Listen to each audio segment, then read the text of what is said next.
भाग में दुर्गा सप्तशती की कथा सुनाई। अब आप दूसरे भाग में दुर्गा सप्तशती की कथा सुनिए। मध्यम चरित्र में मोह का कारण कर्म फलासक्त देवों द्वारा दिखाया जाकर उत्तर चरित्र में परानिष्ठा ज्ञान के बाधक आत्ममोहन अहंकार आदि के निराकरण का वर्णन किया गया है। पूर्व काल में शुंभ और निशुंभ दो महापराक्रमी असुर हुए। उन्होंने इंद्र के त्रैलोक्य का राज्य और यज्ञों का भाग छीन लिया। वे दोनों ही सूर्य, चंद्र, कुबेर, यम, वरुण, पवन और अग्नि के अधिकारों के अधिपति बन बैठे तथा उन्होंने सुर समाज को स्वर्ग से निकाल दिया। तब सशोक मर्त्य लोक में आए। बारंबार दूसरा दुख से दयनीय दशाधिगत त्रिदशों को दर्पादि दुर्दांत दानवों के नितांत दमन का कार्य अनिवार्य प्रतीत हुआ और वे हिमाद्री पर जाकर दया श्री देवी दुर्गा के दिव्य ज्ञानमयी वंदना करने लगे। श्री भगवती पार्वती अपने वचनानुसार हिमालय पर्वत पर गंगा जी के किनारे प्रकट हुई और उन्होंने सुरों से पूछा, तुम किसकी स्तुति कर रहे हो? उनके इतना कहते ही उनके शरीर से शिवा निकलकर कहने लगी, ये शुंभ निशुंभ से रण परास्त निरस्त शासन पाक शासनादि मेरी स्तुति कर रहे हैं। पार्वती के शरीर से अंबिका उत्पन्न हुई, इसलिए वे कौशिकी नाम से प्रसिद्ध हैं और भगवान पार्वती के शरीर से शिवा के निकल जाने पर उनका वर्ण कृष्ण हो गया।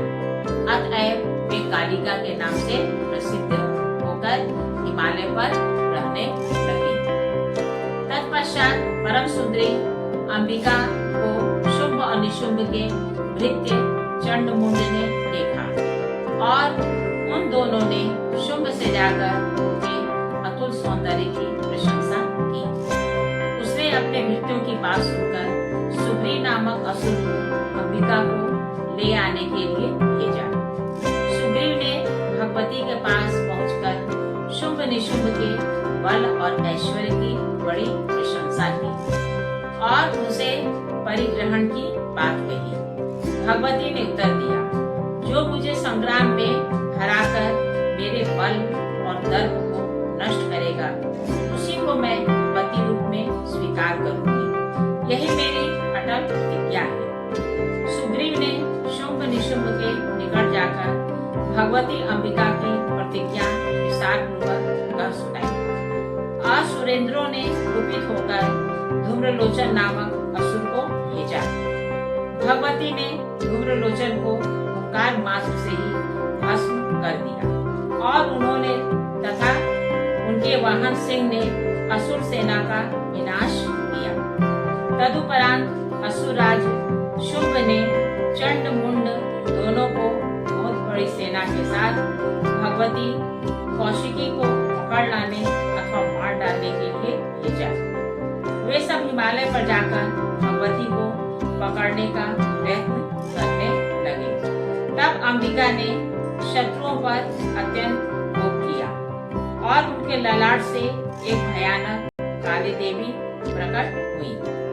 उन्होंने असुर सेना का विनाश किया और चंडमुंड का सिर काटकर वे अंबिका के पास ले गईं। इसी कारण उनका नाम चामुंडा पड़ा।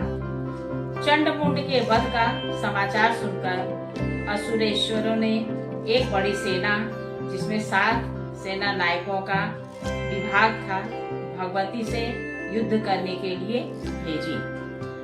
उस समय ब्रह्मा, विष्णु, शिव, इंद्र, महावरा, नृसिंह और स्वामी कार्तिकेय इन 7 प्रमुख देवों की शक्तियां असुर सेना से युद्ध करने के लिए आईं।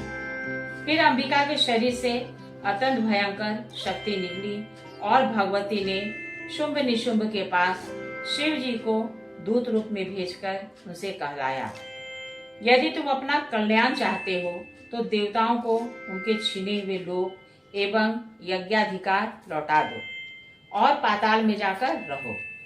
बल से उन्मत्त शुंभ निशुंभ ने देवी की बात नहीं मानी और वे युद्ध स्थल में सेना सहित उपस्थित हुए।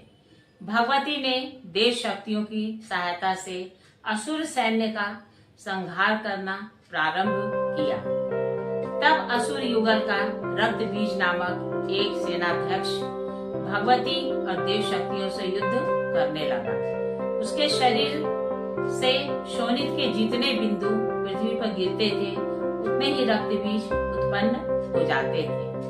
अंत में देवी ने चामुंडा को आज्ञा दी कि वह अपने मुख का विस्तार करके रक्त बीज के शरीर के रक्त को अपने मुख में ले और उससे उत्पन्न असुरों का भक्षण करे।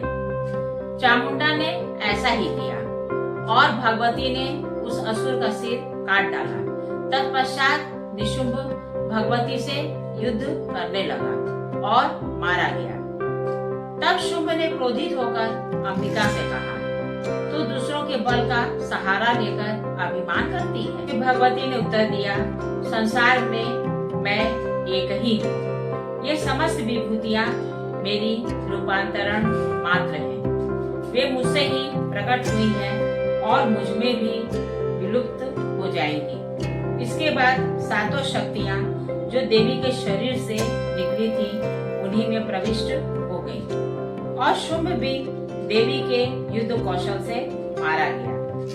देवगण ने हर्षित होकर अंबिका की स्तुति की।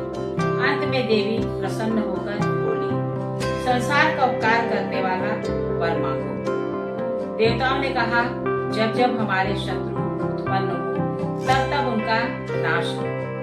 भगवती आद्या शक्ति ने एक वस्तु कहा और भविष्य में 7 बार भक्त रक्षार्थ अवतार लेने की कथा दुर्गा चरित्र के पाठ का महात्म वर्णन करके अंतर्ध्यान हो गई। कहिए मेरे श्रद्धालु श्रोताओं, आपको मेरे द्वारा संक्षेप में प्रस्तुत की गई दुर्गा सप्तशती की कथा कैसी लगी? अगर अच्छी लगी तो कृपया से लाइक और सब्सक्राइब